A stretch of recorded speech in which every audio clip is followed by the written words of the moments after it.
Doctor John Dayal, as you all know, आपने कई बार इनको टेलीविजन में देखा होगा, जहाँ पे सारे ईसाई समुदाय के बिहाफ पे ये अपनी आवाज़ उठाते हैं, जहाँ पे चीज़ें गलत हैं उसके लिए अपनी आवाज़ लगाते हैं। और आज अपने शर्ट पे एक नया टी शर्ट बनाते हुए कीप इंडिया सेक्युलर का नारा लगाते हैं डॉक्टर जॉन दयाल।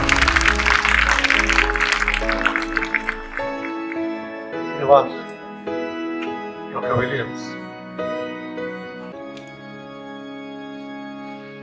जैसे हम लोग आज बोल रहे हैं, भारतवर्ष के किसी न किसी जगह, उत्तर प्रदेश में या छत्तीसगढ़ में या झारखंड में या महाराष्ट्र में या कर्नाटक में, 3 कम से कम ईसाई समुदाय, पास्टर्स, चर्च, स्कूल, कोई फादर, कोई नन, कहीं ना कहीं पर उन पे हमला हो रहा है।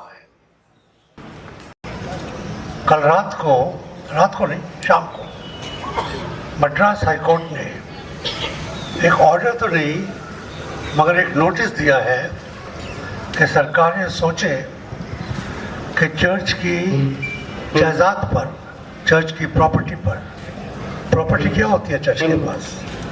कब्रिस्तान, स्कूल, कॉलेज, अस्पताल, क्लिनिक और गिरजाघर। गिरजाघर कैथेड्रल भी हो सकता है, सेक्रेड हार्ट कैथेड्रल के साइज का, और झुग्गी में चलाया हुआ चर्च भी हो सकता है, जैसे गुजरात में, मध्य प्रदेश में, राजस्थान में, तकरीबन हर गांव में होता है। किसकी प्रॉपर्टी है, कौन इसको कंट्रोल करेगा? क्या हमारे ऊपर मुसलमानों की तरह कोई आयोग बनेगा, वक्फ बोर्ड बनेगा, या और किसी समुदाय के लिए जैसे बनाए हैं? उन्हीं की वजह से तमिलनाडु में, कर्नाटक में, आंध्र में, महाराष्ट्र में देवस्थान बोर्ड, ताकि प्रॉपर्टीज पे कंट्रोल किया जाए।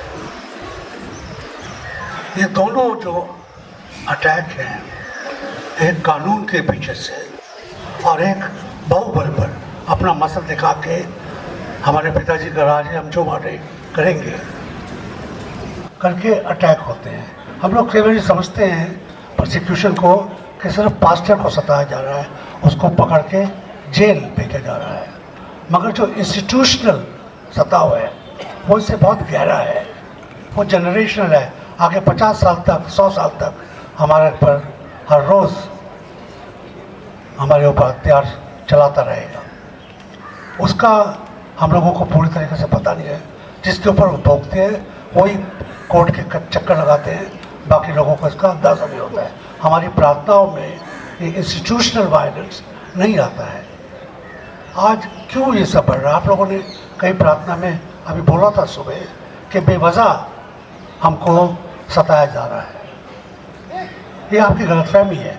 हमको बेवजह नहीं सताया जा रहा है, हमको बावजह सताया जा रहा है, क्योंकि हम भिन्न हैं, हमारे काम भिन्न हैं, हमारी आकांक्षाएं भिन्न हैं, हमारी मंशा भिन्न है।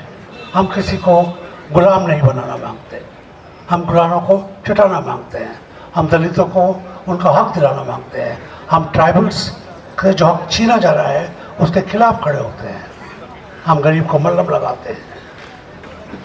हमारे फादर्स, हमारे पास्टर्स गांव में, स्कूल, कॉलेज में सिखाते हैं कि अन्याय के खिलाफ आवाज़ उठाना प्रभु की सेवा करना है, मानवता की सेवा करना है।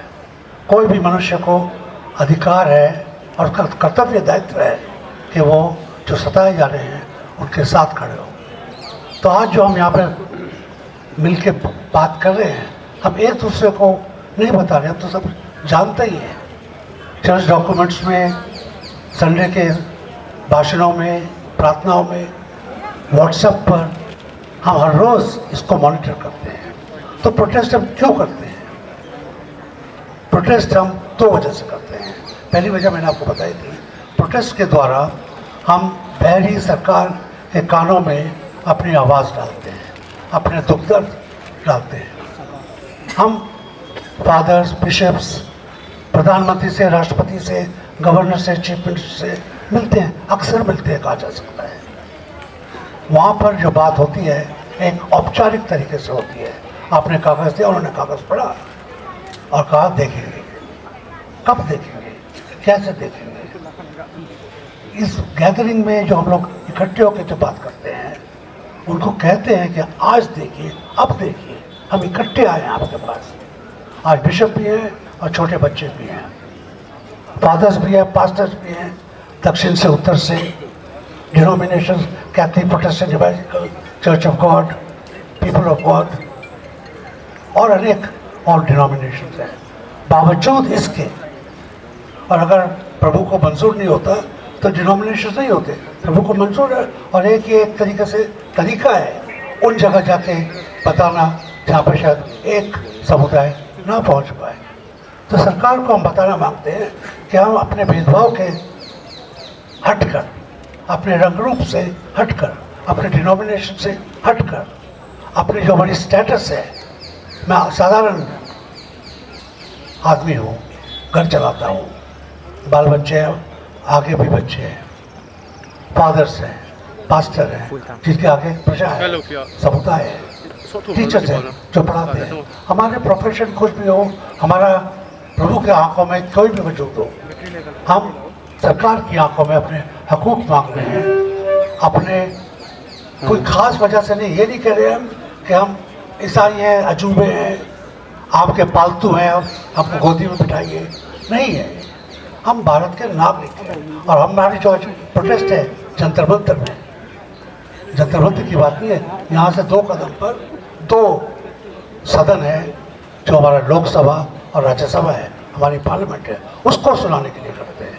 यहाँ से 1 किलोमीटर दूर सुप्रीम कोर्ट है, 1.5 किलोमीटर दूर, उनको सुनाने के लिए। यहाँ पे चारों तरफ मेंबर्स ऑफ पार्लियामेंट रहते हैं, उनको सुनाने के लिए कि हमारे दुख दर्द ये है। आप अखबार में पढ़ते हैं, मगर आप कहते हैं हमारे पास कोई आया नहीं है। हम किसी भी जगह जाते हैं, किसी भी मंत्री से कहते हैं अरे ये हो रहा है, हमको तो पता ही नहीं था। आप अखबार नहीं पढ़ते, आप अंधे हैं, आप बहरे हैं, आपको आपके देश में जो हो रहा है आपको पता नहीं है। और मैं कहना नहीं मांग रहा था, मगर और भी बात है, उनको क्यों नहीं पता है? उन्हीं के लोग तो ये कर रहे हैं।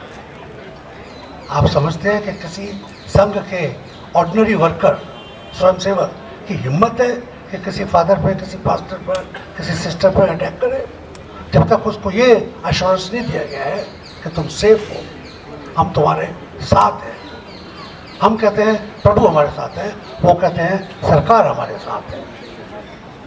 ये बहुत 2 बड़े बड़े फोर्सेस का एक तरीके से टकराव है। और आज की हमारी प्रार्थना सभा जो प्रोटेस्ट सभा भी है, दोनों चीज़ों को इकट्ठे करती है। हमारी प्रार्थनाओं को प्रभु से कि हमको तो बचाएगा, हम उसके आदमी हैं, और अगर मृत्यु होती है, घाव होता है, तो वो भी बचाव है हमारा। मर के कोई हम फेंक नहीं दे जाएंगे, स्वर्ग में जाएंगे। और दूसरा हमारी प्रार्थना है सरकार को सद्बुद्धि दे, सरकार को उसका दायित्व समझाए, उसका जो डेमोक्रेटिक समाज है उसको कैसे बनाना है। मैंने बिल्ला लगा रखा है कीप इंडिया सेक्युलर, कि हम सेक्युलर हैं।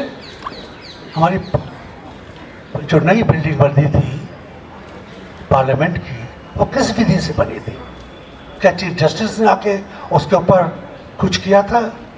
किसी बिशप को बुलाया था, किसी मुल्ला को बुलाया था, किसी सिख को बुलाया था ईंट रखने के लिए? बुलाया था खड़े होकर तमाशबीन फोटो में आने के लिए। कार्यकर्ता की प्रणाली सनातन थी। ये सेकुलरिज्म की बात नहीं होता, और आज कहना नहीं चाहिए मगर तब भी कहना है। चीफ जस्टिस खुद कह रहे हैं कि मैं ईश्वर से प्रार्थना करता हूँ कि मेरे को सद्बुद्धि दे। एक खास ईश्वर की बात करते हैं, जिस ईश्वर के मकान के ऊपर उसको ईश्वर को खुद सुप्रीम कोर्ट में एक बनाया गया था, मुवक्किल बनाया गया था। कोर्ट्स, कचहरी, सरकारें एक तरफ हो जाएंगी और दूसरी तरफ हम निहत्ते सिर्फ प्रभु के बल पर। अंतिम में जीत किसकी होगी ये साफ है, और इस विश्वास से कि अंतिम जीत हमारी होगी, भारत के सेकुलरिज्म की होगी, भारत के संविधान की होगी, भारत में हर धर्म को आपस में एक दूसरे के साथ जीने के लिए और हर इंसान को अपना धर्म चुनने की आज़ादी दी। ये हमारी जीत होगी। धन्यवाद।